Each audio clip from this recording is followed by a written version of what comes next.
When did my roommate's house rules finally backfire on her? My roommate Jenna had this system where she created new house rules every week, but they only applied to me. She'd type them up and tape them to the refrigerator with my name at the top.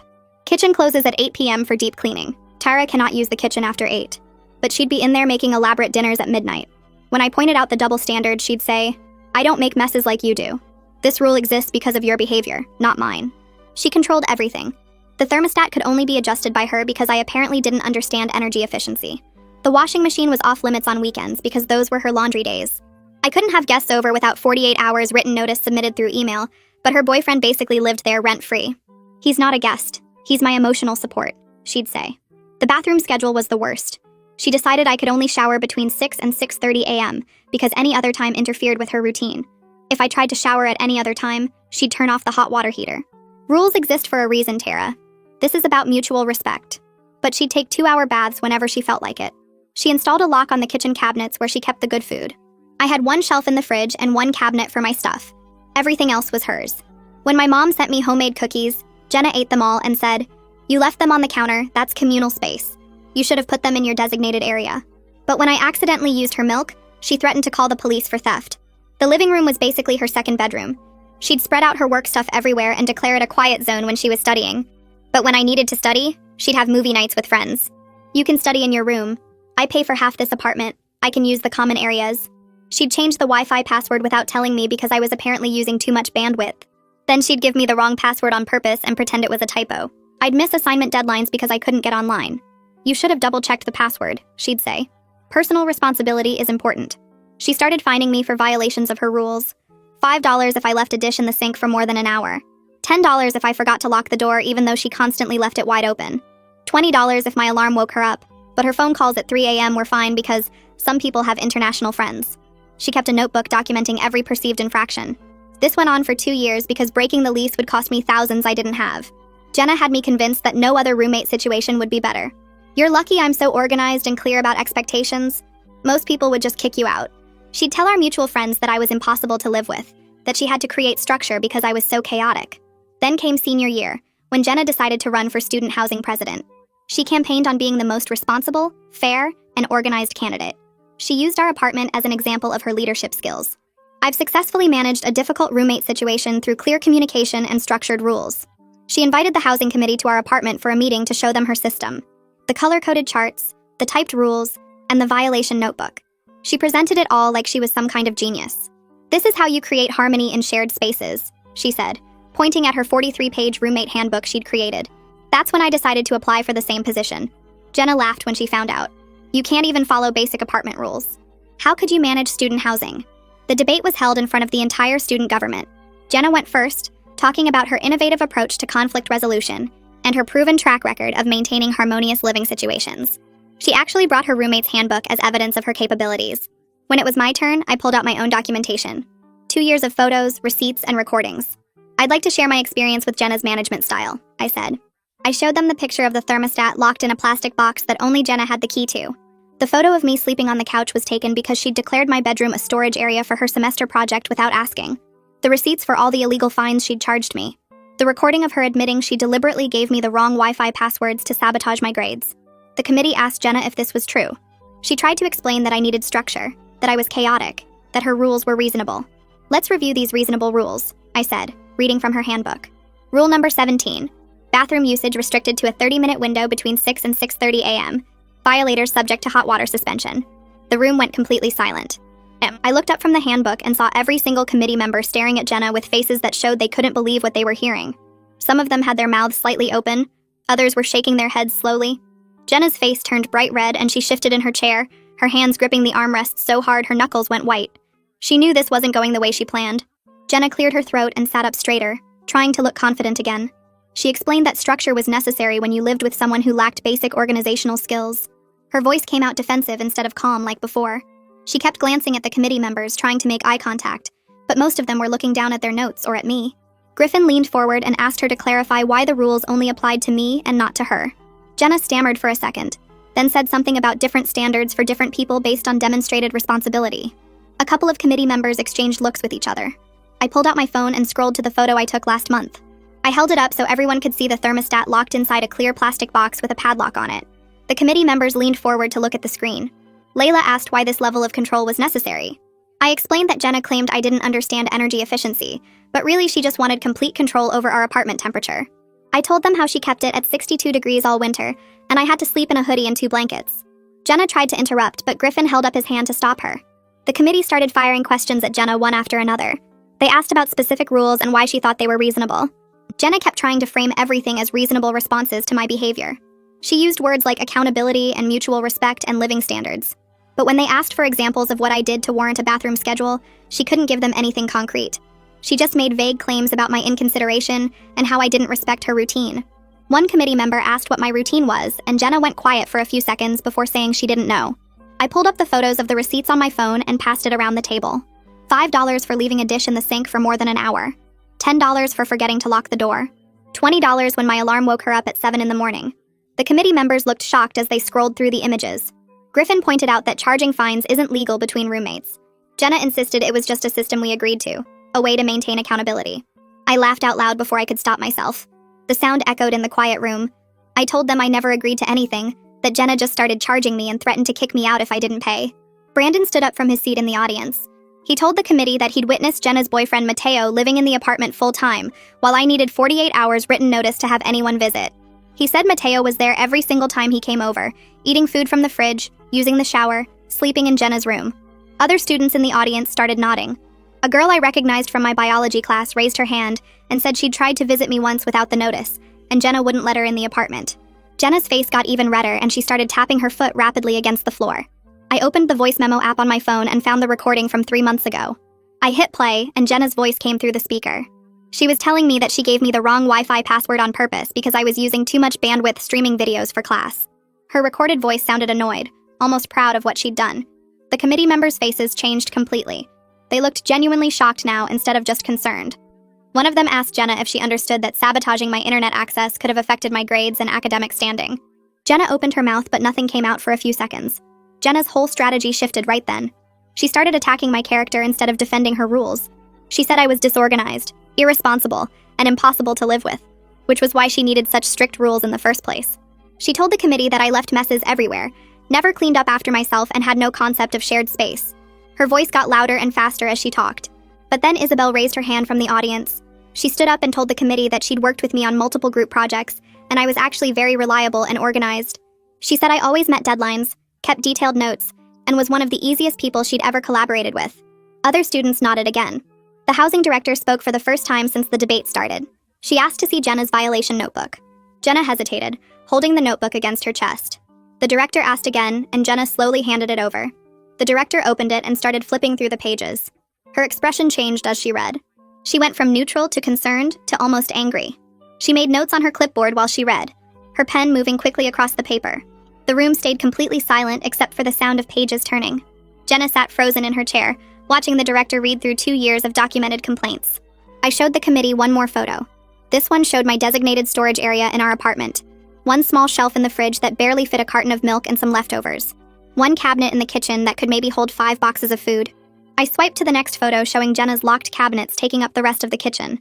Layla asked how I was supposed to store groceries or cook meals with such limited access. I told them that was exactly the point. Jenna wanted me to feel like I didn't belong in my own apartment. She wanted me to know that everything was hers, and I was just allowed to exist in the tiny spaces she gave me. The committee members started whispering to each other. Griffin leaned forward in his chair and looked straight at Jenna. He asked if she thought her management style would work for all student housing. Jenna sat up straighter and nodded without hesitating. She said clear rules and real consequences create harmony in shared spaces. She said students need structure and accountability to live together successfully. Her voice sounded confident, like she truly believed what she was saying. The room went completely silent. Nobody moved or spoke for what felt like forever. I watched the committee members exchange glances with each other. Their faces showed something between concern and alarm. Layla's eyes were wide and her mouth was slightly open. The housing director stopped writing on her clipboard and just stared at Jenna. I realized they were finally understanding what I'd been trying to explain. They were seeing that giving Jenna power over other students would be dangerous. She didn't want to help people live together peacefully. She wanted control and the authority to enforce her vision of how things should be. Griffin cleared his throat and said they would move to closing statements. Jenna went first again. She talked about structure and organization, and how important it was to have clear expectations. She held up her roommate handbook and called it a model for successful shared living. She said students needed guidance and leadership to navigate the challenges of communal spaces. Her voice was steady, but I noticed her hands shaking slightly as she held the handbook. When it was my turn, I stood up and looked at the committee members. I talked about respect and equality. I said living with someone shouldn't feel like being controlled by them. I said everyone deserves to feel safe and valued in their own home. I explained that good housing policies protect students from exactly the kind of treatment I'd experienced. I said we needed leaders who understood that power should never be used to make others feel small or trapped. My voice got stronger as I talked. I wasn't reading from notes or trying to sound impressive. I was just saying what I actually believed. When I finished, the applause started immediately. It was loud and sustained and way more enthusiastic than the polite clapping Jenna had received. Students in the back row stood up. More people joined them until most of the audience was on their feet. I felt my face get hot and my eyes started burning with tears I refused to let fall. Walking back to our apartment felt like moving through a dream where everything looked normal, but nothing felt right. Jenna walked about 10 feet ahead of me. She wouldn't turn around or slow down or acknowledge I was there. The silence between us was different from all the other silences we'd shared. Before, her quiet had been a tool she used to make me feel guilty or wrong. This silence came from her having no control left. She was the one who felt powerless now, and I could sense her anger like heat coming off pavement in summer. Her shoulders were rigid and her footsteps hit the sidewalk harder than necessary. We reached our building and she yanked the door open without holding it for me. I caught it before it slammed in my face. She took the stairs 2 at a time even though we lived on the 3rd floor. By the time I got to our apartment door, she was already inside with her bedroom door shut. I stood in the living room looking at all her charts and rules still taped to various surfaces. They looked different now. Before they'd seemed official and intimidating. Now they just looked sad and controlling and kind of pathetic. I texted Brandon asking if I could stay at his place. He responded immediately saying of course and that he'd order pizza. I grabbed my backpack and stuffed in clothes for tomorrow and my laptop and phone charger. My hands were shaking as I packed. I kept glancing at Jenna's closed door, expecting her to come out and confront me. The apartment felt dangerous in a way it never had before. All those months of living under her rules, I'd felt trapped and controlled, but not actually unsafe. Now I didn't know what she might do. I'd humiliated her in front of everyone who mattered on campus. I'd destroyed the image she'd spent years building. People like Jenna didn't just accept that kind of defeat quietly. I left quickly and texted Brandon that I was on my way. His apartment was only a few blocks away. When he opened the door, he gave me a hug without saying anything. We sat on his couch and ate pizza straight from the box. He put on some action movie, but I couldn't focus on it. My brain kept replaying the debate. The look on Jenna's face when people started applauding for me. The committee members' expressions when they realized what she was really like. I wondered if I'd gone too far. If exposing her that publicly was cruel or necessary or both. Brandon noticed me staring at the TV without actually watching. He asked if I was okay. I said I didn't know. He said I did the right thing, and that Jenna needed to be stopped before she got real power over other students. I wanted to believe him, but part of me still felt guilty. My phone buzzed early the next morning. It was a text from Isabel. She said everyone was talking about the debate. She said most people were shocked because they never realized what Jenna was doing to me. She said several of our mutual friends felt bad for not taking my complaints seriously before. She said they thought I was just being dramatic about normal roommate stuff. Now they understood it was actually serious. I read the message 3 times. Part of me felt relieved that people finally believed me. Another part felt angry that it took a public spectacle for anyone to care. I'd tried telling people before. I'd mentioned Jenna's rules to friends casually, testing to see if they thought it was weird. They'd always laughed it off or said roommate situations were complicated or suggested I was being too sensitive. Now suddenly everyone was concerned and supportive. I texted Isabel back thanking her for letting me know. She asked if I was okay and if I needed anything. I said I was staying at Brandon's for now. She offered to bring me coffee later before class. I said that would be nice. I had to go back to the apartment eventually to get my stuff for class. Brandon offered to come with me, but I said I'd be fine. I wasn't sure that was true, but I also didn't want to seem scared of my own roommate. The apartment was quiet when I unlocked the door. Jenna's bedroom door was still closed. I walked into the kitchen to grab a granola bar and stopped. The refrigerator was bare. All of Jenna's typed rules were gone. I looked around and saw that her charts had been taken down from the walls too. The living room looked strange and empty without her color-coded schedules and violation tracking systems. I opened the cabinet where I kept my food. My one designated shelf was still there, but it looked bigger now somehow. The whole apartment felt different without her control systems visible everywhere. I realized how much physical space her need for dominance had taken up. Even when she wasn't in a room, her presence had been there in all those rules and charts and posted expectations. Now it was just a regular apartment with regular walls and regular cabinets.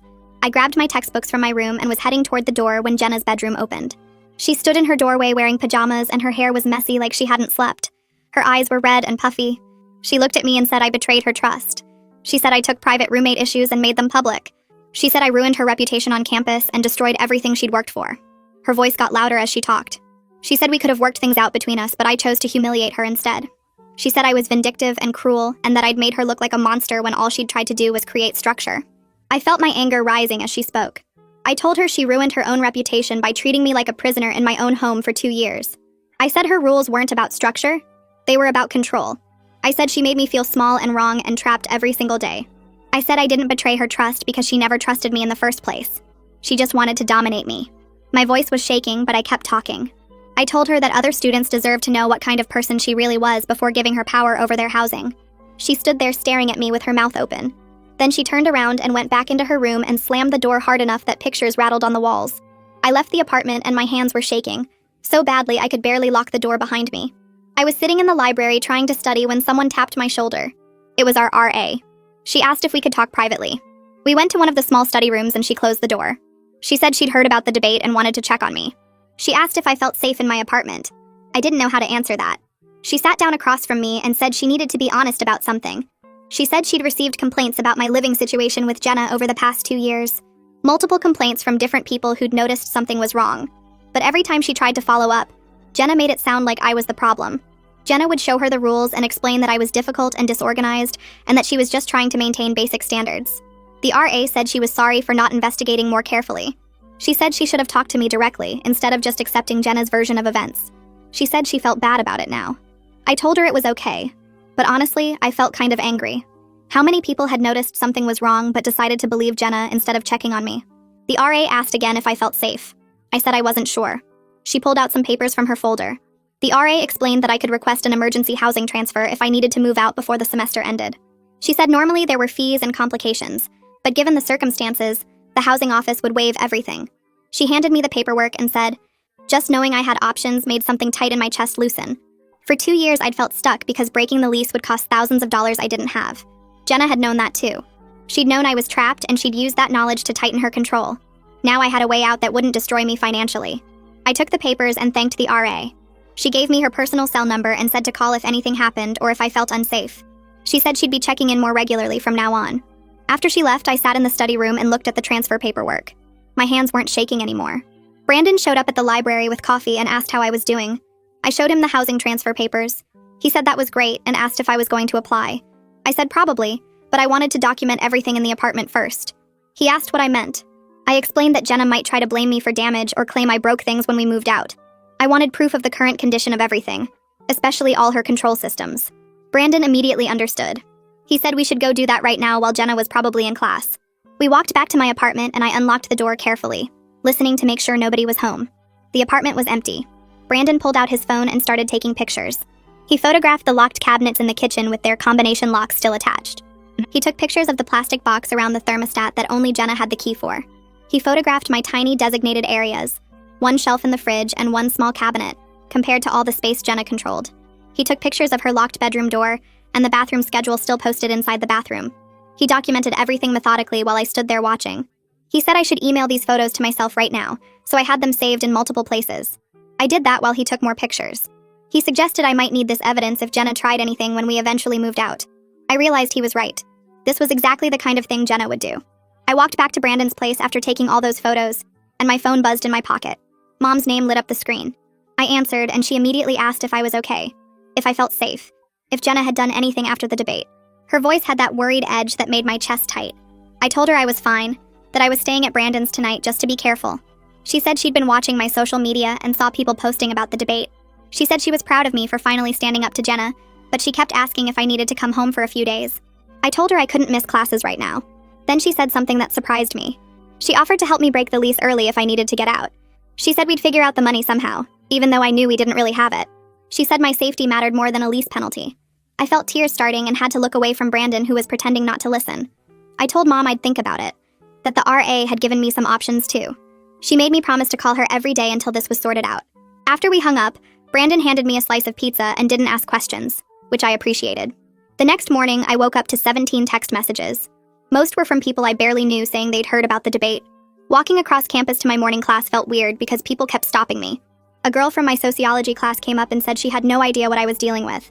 She said Jenna always seemed so organized and reasonable, like she had everything together. A guy I recognized from the library said his roommate freshman year did similar stuff, and he wished he'd spoken up like I did.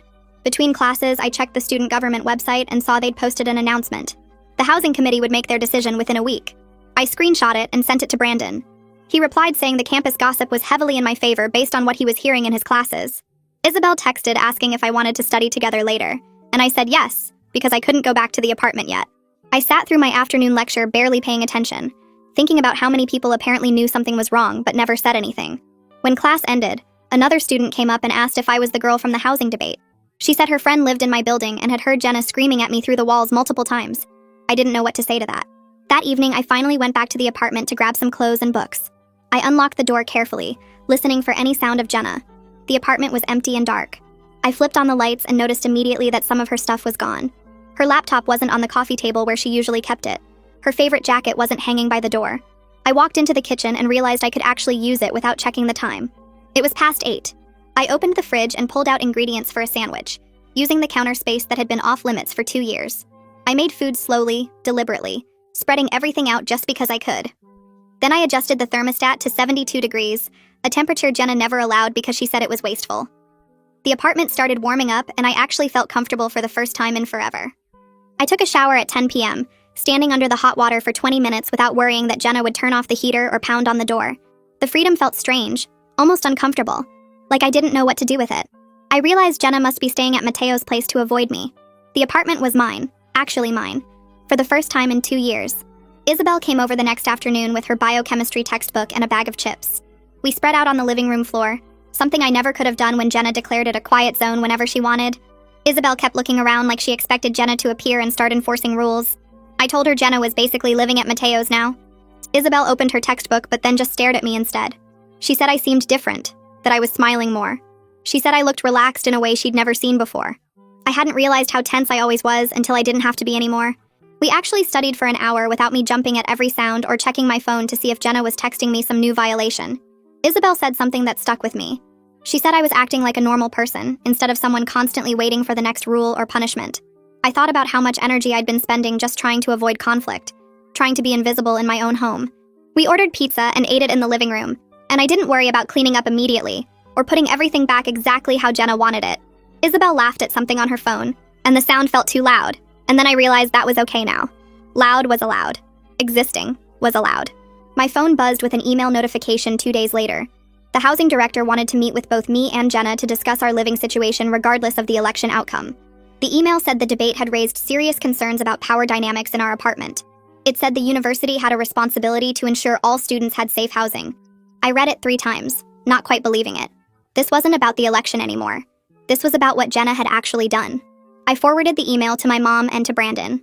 Mom called immediately and said this was good, that it meant the university was taking it seriously. Brandon said I should document everything I could remember before the meeting. I started writing down incidents I hadn't included in my debate presentation, things I'd almost forgotten because they'd become normal.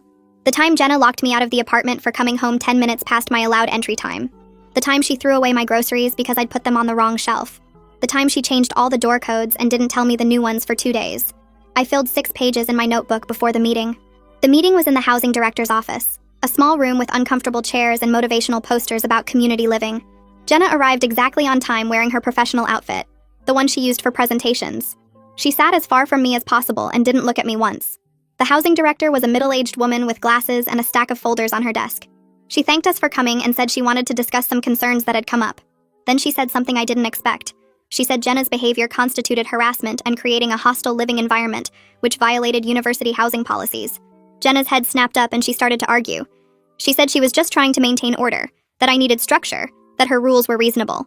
The director held up her hand and cut Jenna off. She said control and order are not the same thing.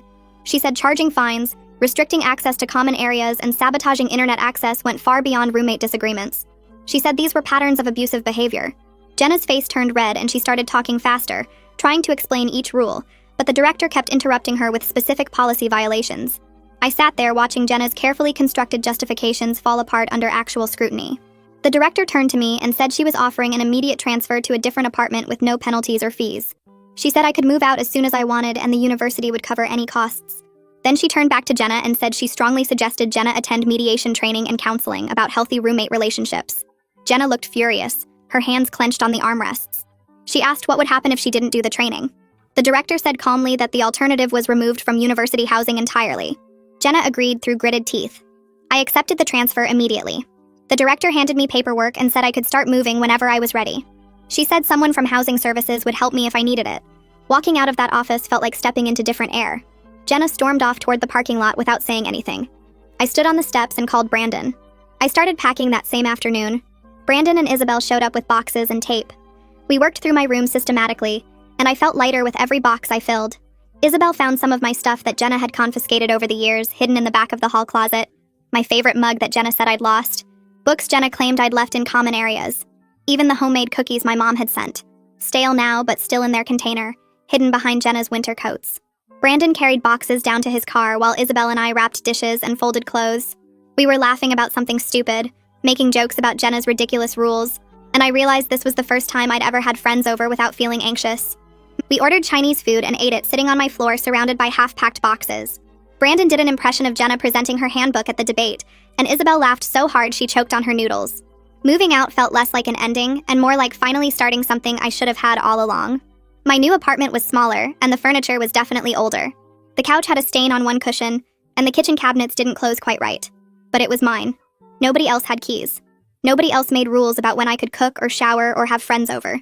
I sat on that stained couch the first night after Brandon and Isabel left, and I just breathed. The silence felt different here. Not oppressive or controlled, just quiet.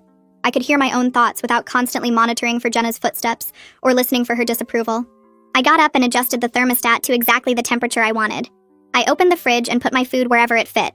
I took a shower at 11 p.m. just because I felt like it. Then I made tea and sat back on the couch and realized I couldn't remember the last time I'd felt this calm. The absence of constant watching, the absence of judgment and arbitrary rules, felt like something physical lifting off my shoulders. Griffin called 3 days later. I was in my new apartment organizing my bookshelf when my phone rang. He said he had news about the election. The student government had announced the results.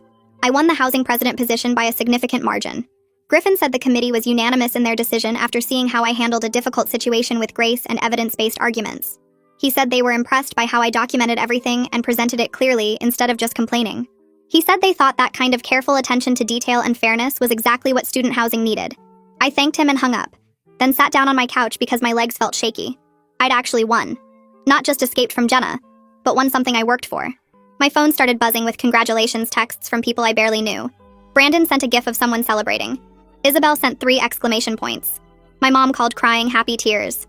And I looked around my small apartment with its old furniture and stained couch and felt something I hadn't felt in 2 years. I felt proud of myself. The next morning, my phone buzzed while I was making coffee in my new kitchen. Jenna's name lit up the screen with a text message that stretched across multiple bubbles. She said I stole the position through manipulation and lies. She said everyone would eventually see through my victim act. She said I was a snake who betrayed her trust and ruined her reputation for my own gain. The words kept coming, accusation after accusation, claiming I was too incompetent to handle the responsibility and that I'd fail spectacularly within a month. I read through the entire message twice, feeling my stomach tighten with each sentence. 2 years ago, I would have responded immediately, defending myself and trying to explain. I would have apologized for making her look bad even though she did that herself. But I'd learned something during those 2 years of walking on eggshells and documenting every interaction. Engaging with her only fed the cycle. She wanted a reaction, wanted me to argue so she could twist my words and play the victim herself. I took a screenshot of the entire conversation instead, saved it to a folder on my phone labeled evidence, and set my coffee cup down on the counter without any coasters or designated placement rules. The silence in my apartment felt different now, peaceful instead of oppressive. The housing director's office was on the 3rd floor of the Student Services building. I'd only been there once before when I filed a complaint about Jenna that went nowhere. The director sat behind a desk covered in housing applications and policy manuals. She smiled when I walked in and gestured to the chair across from her. We spent an hour talking about roommate conflicts and power imbalances. I explained how Jenna's control tactics escalated gradually over 2 years until I didn't recognize how bad things had gotten.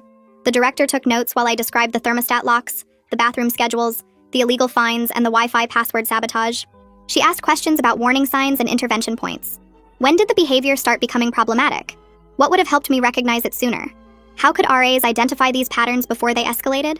I suggested clearer reporting mechanisms that didn't require students to prove their roommate was deliberately harming them. Monthly check-ins for all shared living situations instead of waiting for complaints. Training for housing staff about gaslighting and emotional manipulation tactics. The director wrote everything down and said she'd been thinking about policy updates for months, but needed a student perspective to make them effective. She asked if I'd be willing to help draft new protocols, and I said yes, immediately. Brandon texted me that afternoon saying he was throwing a celebration dinner at his apartment.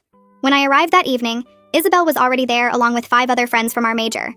Someone had ordered pizza and hung a banner that said "Congratulations" in crooked letters across the living room wall.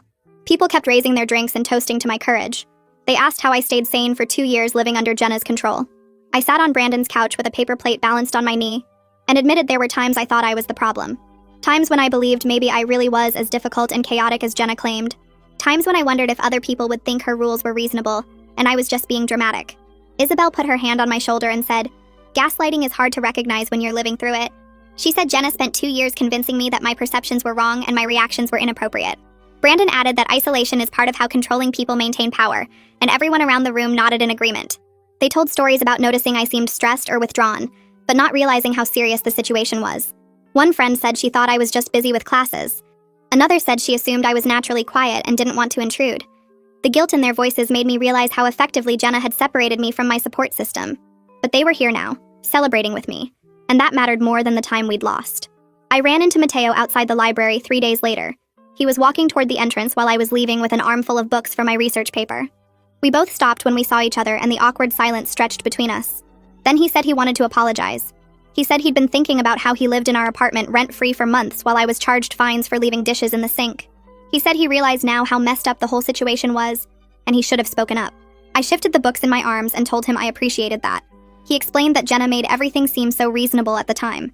She'd say I was difficult to live with and needed structure, and he believed her because she seemed so organized and put together. He said he feels guilty for benefiting from her double standards without questioning them. I told him that's how manipulation works. It makes the unreasonable seem logical, until you step back and look at the whole picture. We talked for a few more minutes about how Jenna's doing now, and he admitted their relationship is strained because she won't stop complaining about how I ruined everything. He said he's starting to see the patterns I tried to warn him about. We said goodbye, and I walked back to my apartment thinking about how many people Jenna convinced that I was the problem. My phone rang that evening while I was studying at my kitchen table. The RA from my old building was calling to tell me she was implementing new check-in procedures for roommate situations.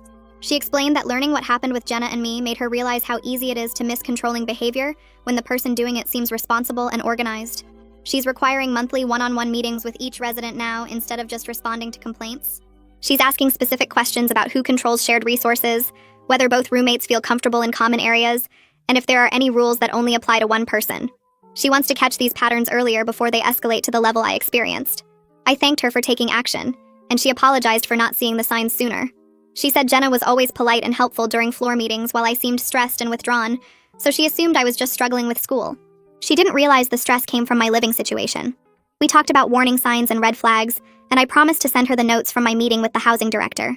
The next week, I started working on a proposal for a roommate bill of rights.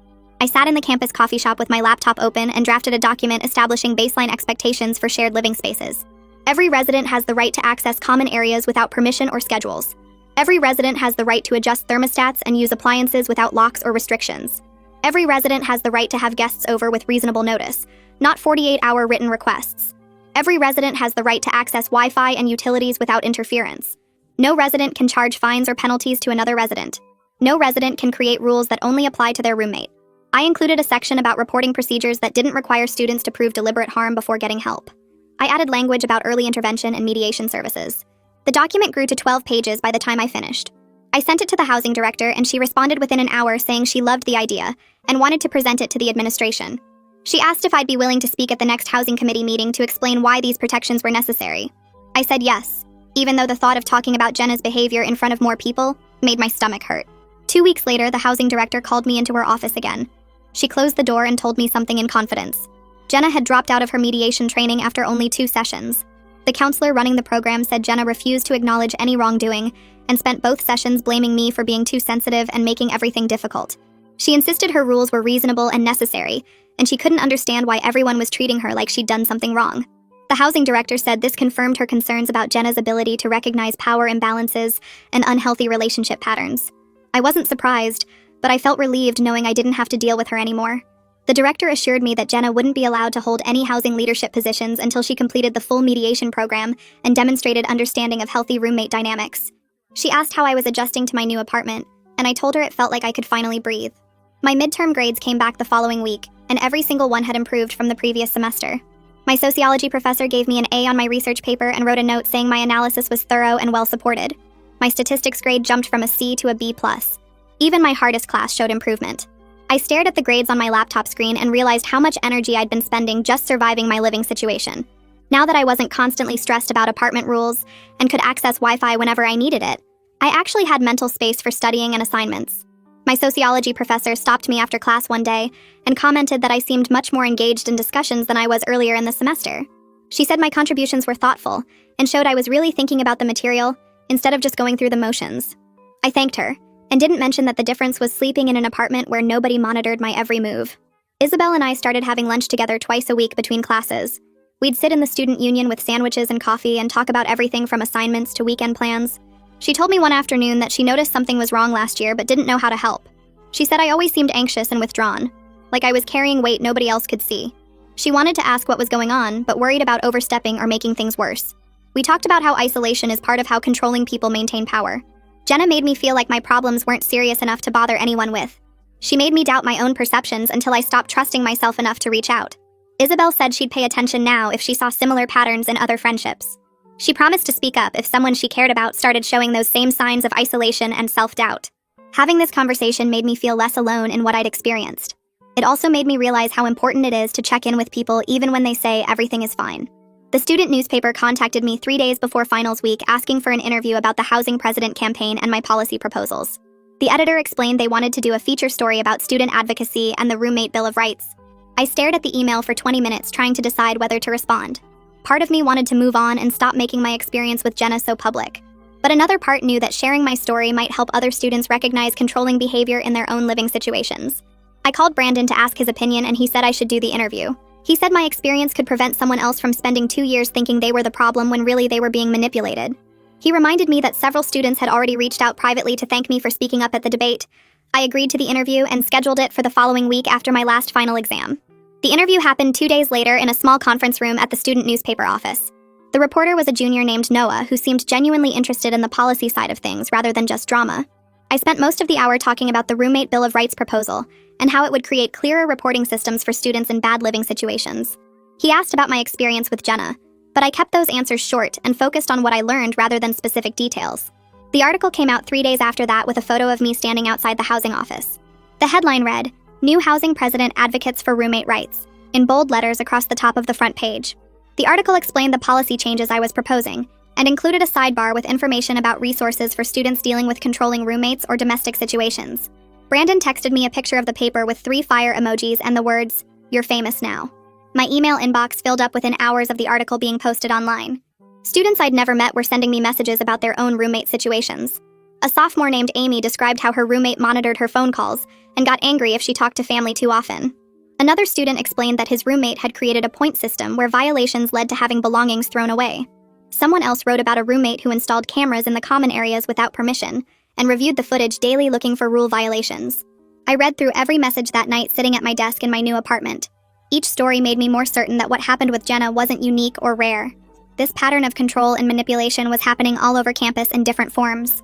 I responded to each person with information about the housing office resources and encouragement to document everything. Some of them thanked me for speaking up because they thought they were overreacting or being too sensitive about normal roommate conflicts. Reading that made my chest tight because I remembered feeling exactly the same way for 2 years. My mom drove up that weekend and took me to dinner at an Italian restaurant off campus. We ordered pasta and sat in a booth near the back where it was quiet.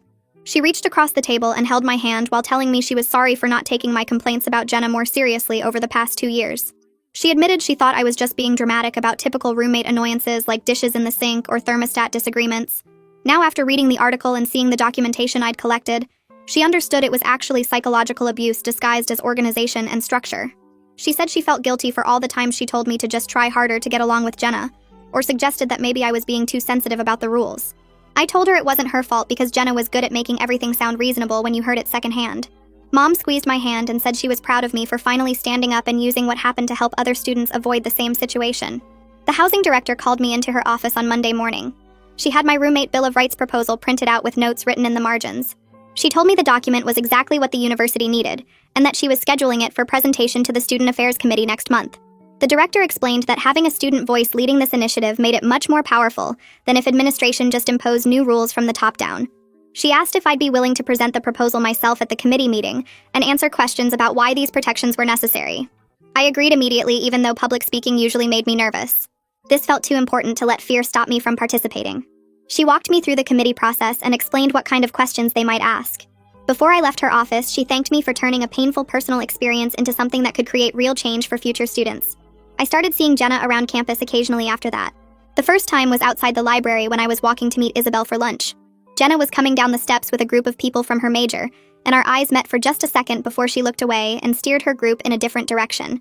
It happened again near the student union, and then outside the science building. Every time she saw me, she would immediately change course or find a reason to look at her phone until I passed. Part of me felt guilty watching her avoid me like I was some kind of threat. I wondered if I'd gone too far by exposing everything so publicly and destroying her reputation. But mostly I felt relieved that I was free from her control and that the policies I was proposing might protect other students from ending up in similar situations. The guilt was real, but it was smaller than the relief. Brandon found me studying in the library one afternoon and slid into the chair across from me. He asked if I'd thought about running for student government vice president next year. He explained that my housing advocacy work had gotten attention from campus leaders, and several people had mentioned my name as a strong candidate. I stared at him for a minute, trying to figure out if he was joking. The idea that anyone would trust me with more responsibility seemed impossible after spending 2 years believing I was incompetent and irresponsible, because Jenna told me so constantly. Brandon could see my doubt, and he reminded me that I'd just won an election, created meaningful policy proposals, and earned respect from the housing administration. He said the person Jenna convinced me I was didn't actually exist. I told him I'd think about it, but I wasn't making any promises. He grinned and said that was good enough for now. I made an appointment at the campus counseling center the following week. The therapist was a woman in her 40s named Dr. Anderson, who specialized in relationship trauma and emotional abuse. I spent the first session just explaining what living with Jenna had been like and showing her some of the documentation I'd collected. Dr. Anderson listened without interrupting and took notes occasionally. When I finished talking, she told me that what I experienced was textbook gaslighting and emotional manipulation. She explained that Jenna's behavior wasn't about my failures or shortcomings, but about her need for control over her environment and the people in it. Dr. Anderson said that recognizing abuse doesn't make someone weak. It actually takes strength to see the pattern and name it for what it is. We talked about how manipulation works by making the victim doubt their own perceptions until they stop trusting themselves. She gave me homework to practice trusting my own judgment about small decisions without second-guessing myself constantly. I left that first session feeling lighter somehow, like someone had finally confirmed that I wasn't crazy or oversensitive. The Student Affairs Committee meeting happened 3 weeks later in a conference room on the 3rd floor of the administration building. I wore the professional outfit my mom had bought me for interviews and brought printed copies of the Roommate Bill of Rights for all 12 committee members. The housing director introduced me and explained the background of the proposal. Then I stood up and presented each section of the document, explaining why specific protections were necessary based on real situations students had experienced. The committee asked questions about implementation and enforcement. They wanted to know how disputes would be handled and what consequences would exist for violations. I answered everything as clearly as I could, using examples without naming specific people. After 40 minutes of discussion, the committee chair called for a vote. The proposal passed with only minor revisions about the appeals process. The housing director told me afterward that implementation would begin next semester, and that I'd created meaningful change that would protect students for years to come. I felt proud in a way I hadn't felt since before Jenna convinced me I was incapable of doing anything right. Isabel knocked on my apartment door that evening with Chinese takeout and a bottle of wine she'd somehow convinced someone to buy for us. She had news about housing assignments for next year. We were both staying in university housing, and she'd requested me as her roommate on her application. The housing office had approved the request, so we'd be living together starting in the fall. We sat on my couch eating lo mein and talking about what our apartment would be like. Isabel suggested we sit down together and create an actual mutual agreement about shared spaces, chores, and expectations. We both started laughing at how different that felt from Jenna's one-sided rule system, where I had no input and everything was designed to control me. Isabel promised that if I ever did something that bothered her, she'd just tell me directly instead of creating elaborate punishment systems. I promised the same thing. We spent the rest of the evening looking at furniture online and planning how we'd decorate our new place. The student leadership conference was held at a hotel downtown 2 months later. Universities from across the state sent representatives to present on various topics related to campus life and student advocacy. I'd been invited to give a presentation about recognizing and addressing power imbalances in shared living situations. My session was scheduled for Saturday morning in a medium-sized conference room.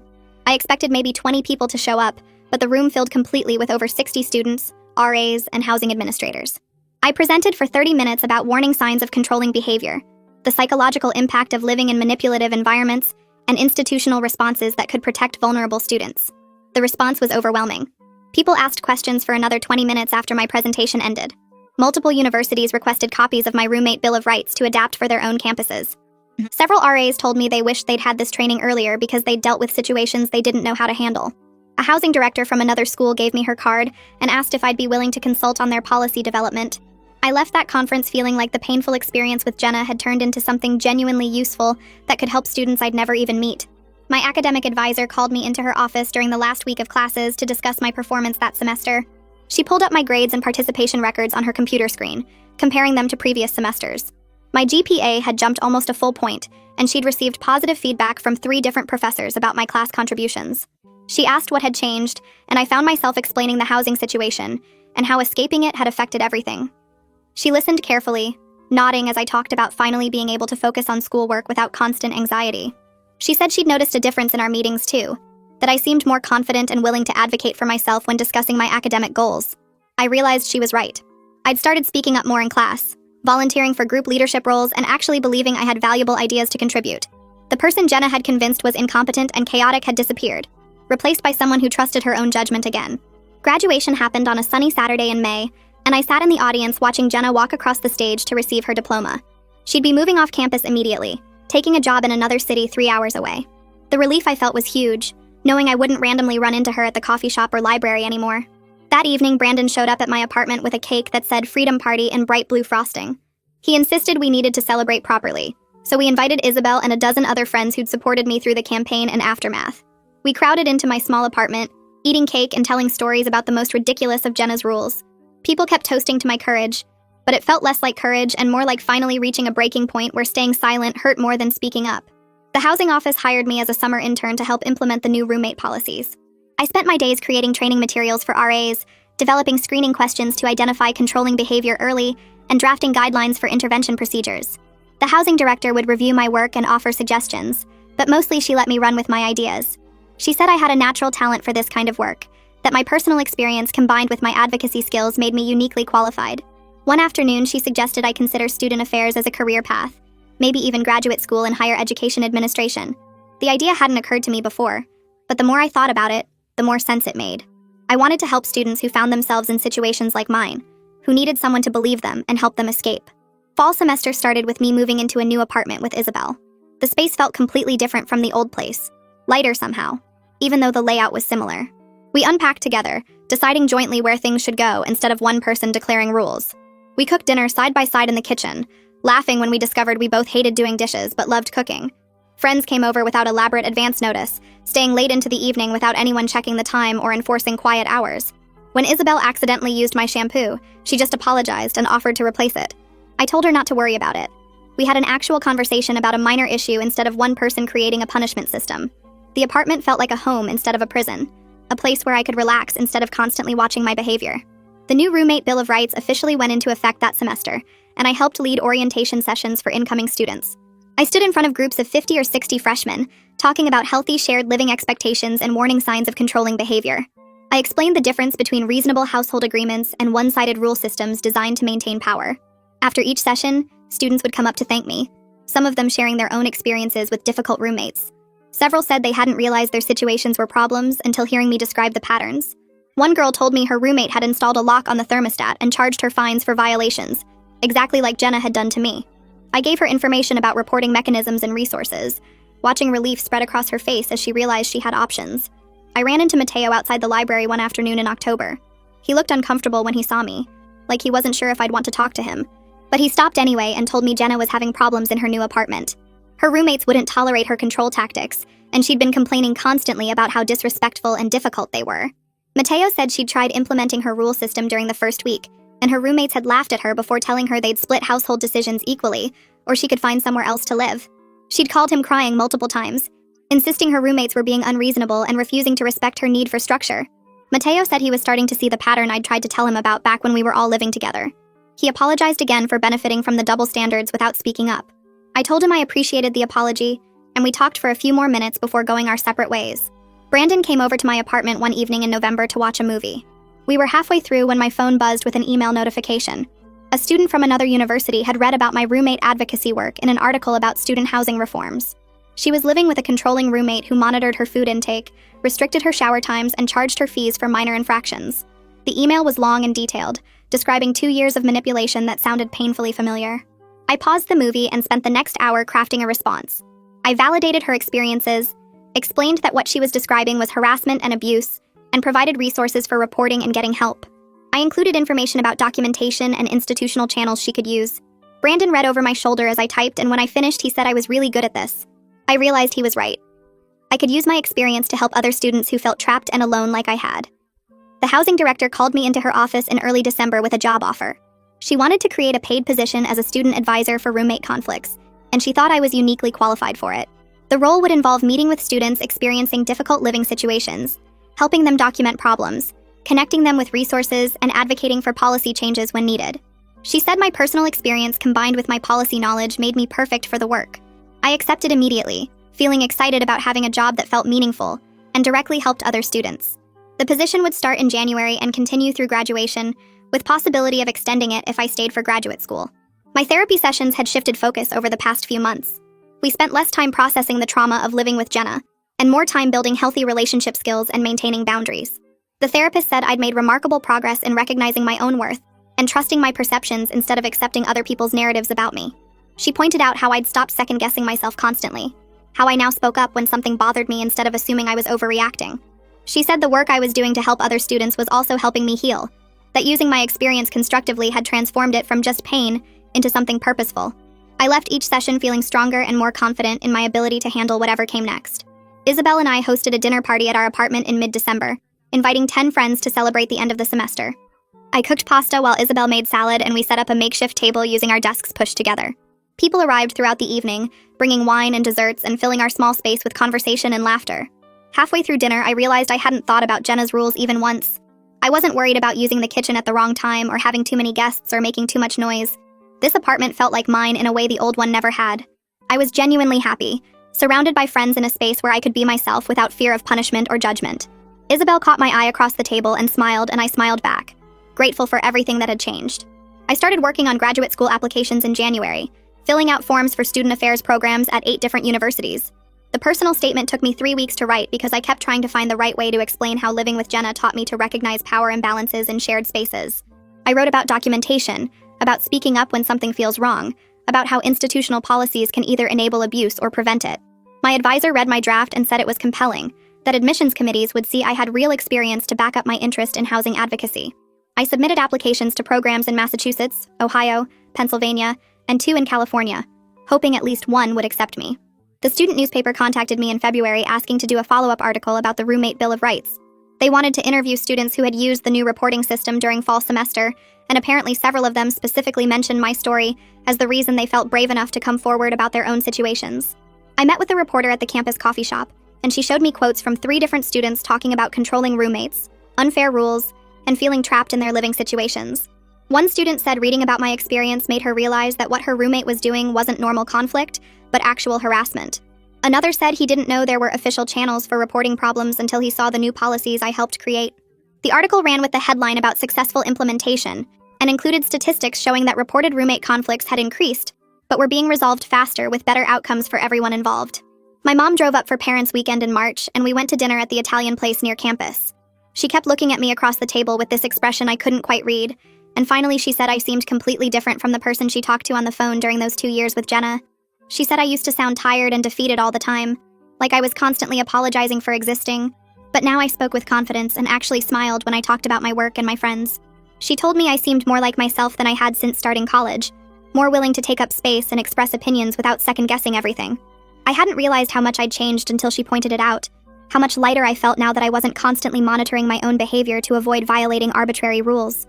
I sat in my apartment one evening in late March working on supplemental materials for graduate programs, and I found myself thinking about how close I came to accepting Jenna's version of reality, where I was the chaotic, irresponsible problem. If she hadn't run for housing president, if I hadn't found the courage to apply and present my evidence publicly, I might still be living in that apartment believing I deserved to be controlled and punished. Speaking up at that debate changed everything. Not just for me, but for other students who needed someone to name what controlling behavior actually looks like in shared living situations. I felt proud of who I'd become through this experience. Proud that I turned something painful into something that helped other people escape similar situations. I was excited to keep doing this work in graduate school, to keep advocating for students who needed someone to believe them and help them recognize that they deserved better than what they were accepting.